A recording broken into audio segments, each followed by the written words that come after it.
हम नहीं चाहेंगे कि उत्तर प्रदेश में बीजेपी की सरकार दोबारा बने। बीजेपी की सरकार में सबसे ज़्यादा अगर कोई परेशान है, अपने अधिकारों से वंचित है, जिस समाज के साथ सबसे ज़्यादा अन्याय हो रहा है, वो समाज मुसलमान है। इस बात से कोई इनकार नहीं कर सकता।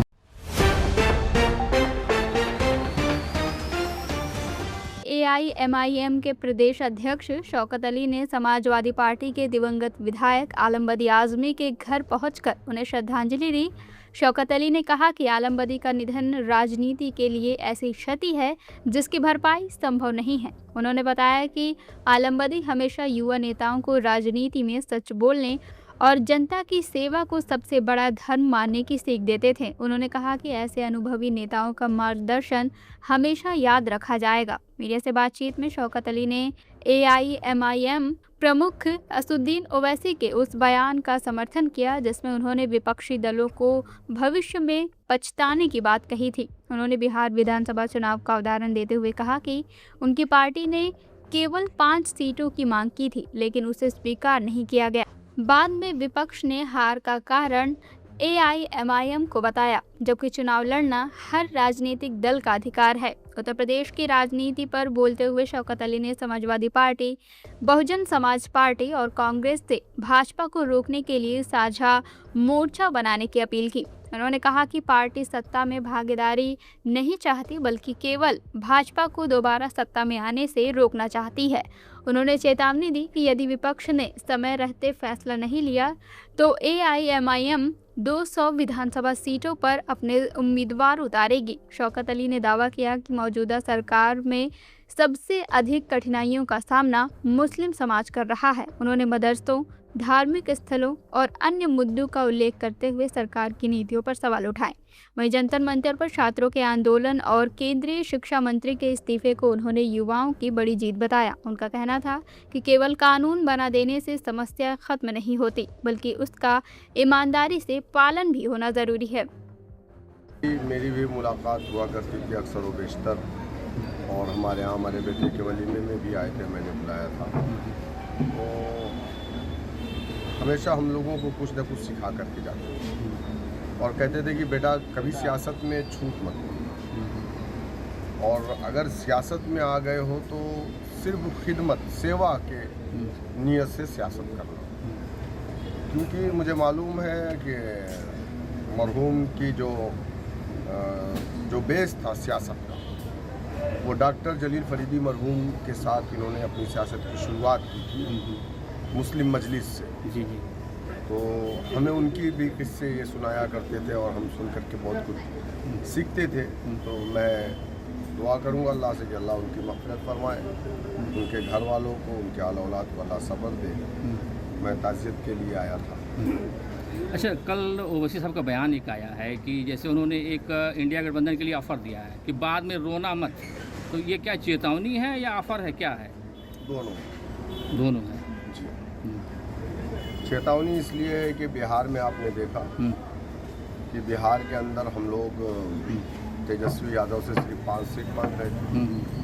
हमारी पार्टी के बिहार के प्रदेश अध्यक्ष जनाब अख्तर ईमान साहब गए, ढोल नगारा लेकर के गए, अपने लोगों को भी भेजा, खुद भी गए, वैसे साहब ने भी बात की, लेकिन उन लोगों ने 5 सीट देने से भी इनकार कर दिया, जबकि 19% आबादी बिहार में मुसलमानों की। 4% मुकेश साहनी जिस समाज से ताल्लुक़ रखते हैं, मल्लाह समाज, वहाँ पे 4% है। आपने बल्कि 2.5% है। आपने उनसे गठबंधन भी किया, डिप्टी CM का उम्मीदवार भी उनको बना दिया। अगर 5 सीट दे देते तो क्या होता, जबकि वो 4 विधायक हमारे पहले तोड़ते, हम 5 सीट तो जीत करके आ गए ना जी। अब रोना नहीं, इसलिए हम कह रहे हैं कि बाद में तेजस्वी यादव रो रहे हैं, उनकी पार्टी के लोग रो रहे हैं कि ओवैसी साहब की वजह से हमारी सीटें कम हो गई। हम एक पॉलिटिकल पार्टी है, इलेक्शन लड़ना हमारा फंडामेंटल राइट है। इलेक्शन कमीशन ऑफ इंडिया में हम रजिस्टर्ड हैं। हमारे पास भी 13 MLA हिंदुस्तान के मुख्तलिफ स्टेट में है, 1 MP, 2 MLC है, लगभग 300 के आसपास हमारे कारपोरेटर, सभासद, चेयरमैन है। इलेक्शन कमीशन ऑफ इंडिया में रजिस्टर्ड है कि एक पॉलिटिकल पार्टी का काम ही होता है कि इलेक्शन में पार्टिसिपेट करें, तो हम करेंगे वो। हम लड़ेंगे। तो वही बात हम उत्तर प्रदेश में अखिलेश यादव जी से कहना चाह रहे हैं और मायावती जी से भी कहना चाह रहे हैं और कांग्रेस से भी कहना चाह रहे हैं। जो दल बीजेपी को रोकना चाहता है, क्योंकि बीजेपी की इस सरकार में सबसे ज़्यादा अगर कोई परेशान है, अपने अधिकारों से वंचित है, जिस समाज के साथ सबसे ज़्यादा अन्याय हो रहा है, वो समाज मुसलमान है। इस बात से कोई इनकार नहीं कर सकता। गोश्त के नाम पे, दाढ़ी के नाम पे हमारी स्कूल के मामला, मदारिस को देख लीजिए, कहीं बंद कराए जा रहे हैं, कहीं तोड़े जा रहे हैं, हमारी दरगाहों को तोड़ा जा रहा है। तो आप तो कई महीने से हम नहीं चाहेंगे कि उत्तर प्रदेश में बीजेपी की सरकार दोबारा बने। तो इसलिए हम ये सो कॉल्ड सेकुलर साथी जो पार्टियां हैं, हम चाहते हैं कि ये मिल करके एक मजबूत गठबंधन, ताकि वोटों का बिखराव किसी भी हद पे ना होने पाए। आप तो कई महीने से इसकी मांग कर रहे हैं, सपा से कर रहे हैं, बसपा से कर रहे हैं, लेकिन अभी पार्टियों में कोई जू नहीं लग रहा है। ठीक है, हमारा काम है, क्योंकि आवाम देख रही है। तो ये अंतिम चेतावनी मानी जाए क्या? हमारा काम है, हम उनको आगाह कर रहे हैं, हम उनको बता रहे हैं। अगर नहीं मानेंगे तो 200 सीटों पर हमारी तैयारी है, हम चुनाव लड़ेंगे। क्या तैयारी है? कहाँ पूर्वांचल में कितनी सीटों पर लड़ेंगे आप? ठीक है, हम आपको ये नहीं बता सकते अभी कि हम पूर्वांचल पे कितनी सीटों पे लड़ेंगे या कहाँ। 200 सीटों पर हम लड़ेंगे। 403 सीट है, 203 सीटों को हम छोड़ेंगे इसलिए कि 203 सीटों पर माननीय अखिलेश यादव जी बीजेपी को हरा करके और उत्तर प्रदेश के मुख्यमंत्री बन जाए। तो जैसे आप कह रहे हैं बिहार वाला चुन फार्मूला, बिहार से ज़्यादा माइनॉरिटी यहाँ है, तो उस हिसाब से तो आपकी सीटें यहाँ मिलनी चाहिए। हम देखिए, सीटों का कोई झगड़ा ही नहीं। हाँ। हम तो कह रहे हैं कि आप हमें सीटें कम दीजिएगा, उसका कोई झगड़ा नहीं। आप पूर्ण बहुमत की सरकार आपकी बन जाए, आप हमको अपनी कैबिनेट में मत लीजिएगा, आप अपनी सरकार में मत लीजिएगा, हमें उसकी भी ज़रूरत है। हम ये चाहते हैं कि उत्तर प्रदेश में बीजेपी को रोका जाए और दोबारा बीजेपी सत्ता में ना आने पाए, ये हमारी कोशिश है। अच्छा, जंतर मंतर पे जो हुआ, जिस हिसाब से धर्मेंद्र प्रधान का इस्तीफा हुआ, आप युवाओं की जीत मानते हैं कांग्रेस पार्टी की या विपक्ष की?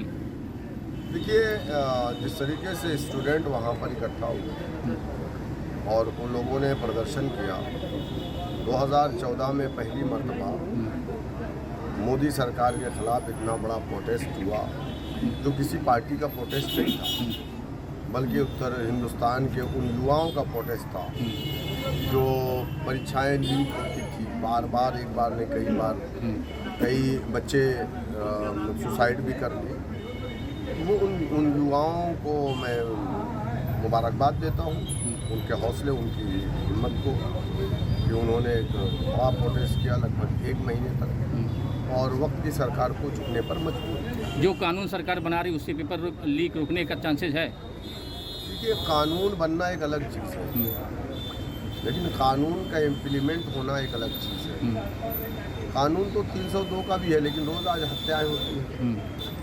कानून तो जो पुरानी IPC है 302 भी है, 307 भी है, 376, 377 में सज़ा का प्रावधान है। लेकिन क्या आप बताइए मुझे कि रेप की घटनाएं नहीं हो रही हैं, हत्याएं नहीं हो रही हैं, आपकी जेलें फुल है। कानून बनाने से नहीं, बल्कि समाज को जागरूक करना पड़ेगा। तो जिस हिसाब से कांग्रेस पार्टी ने आंदोलन किया, उसका जो है विपक्ष फ़ायदा उठाना चाह रहा है। कांग्रेस और अखिलेश यादव कह रहे हैं कि हमारा दबाव रहा है कि इस्तीफा। देखिए, विपक्ष के पास तो कुछ बचा नहीं है।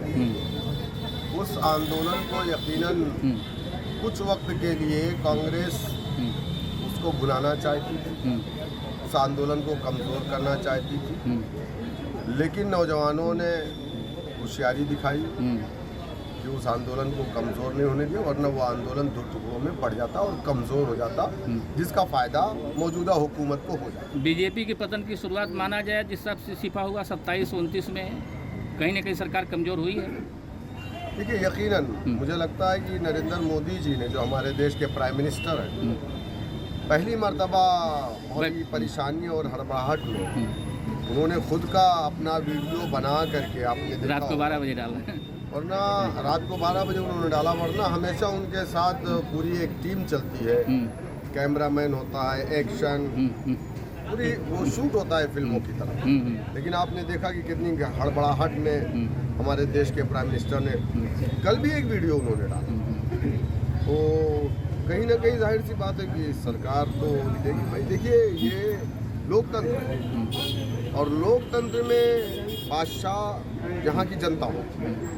जनता जिसको चाहती है तख्त पर बैठाती है, जनता जिसको चाहती है तख्त पर लिटाती है। और नौजवान जिस तरफ चलता है, जवानी जमाना उस तरफ चलता है। CIB इंडिया न्यूज की सभी खबरों को देखने के लिए लाल रंग की बटन को दबाकर चैनल को सब्सक्राइब जरूर करें, घंटी जरूर दबाएं ताकि हमारी सभी खबरों के नोटिफिकेशंस आप तक पहुंचते रहें।